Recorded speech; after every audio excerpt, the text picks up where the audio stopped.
First, it was cutting out the trans fats, then requiring calorie counts on restaurant menus. Now New York City officials are waging a health war against salt.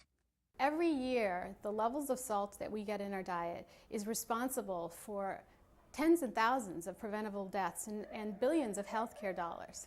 Along with other cities across the country, New York is trying to set a national standard for how much salt should be allowed in food. The city's new guidelines intend to encourage food manufacturers to voluntarily reduce the amount of salt in their products.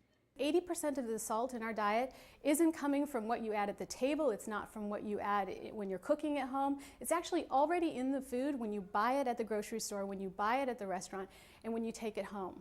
Heavily backed by Mayor Bloomberg, the plan sets a goal to reduce the amount of salt in both packaged and restaurant food by 25% over a period of 5 years.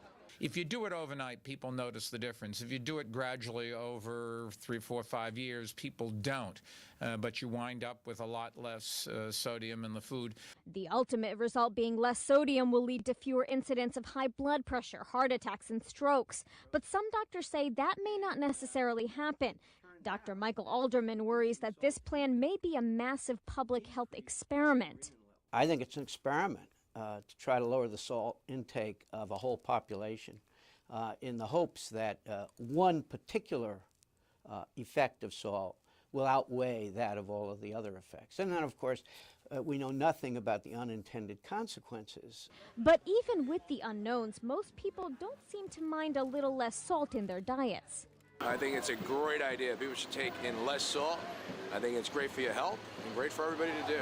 They can always add more salt to the food if they want. So personally, for me, as I find things really salty anyway, they can take it out. So for me, I'm fine with it.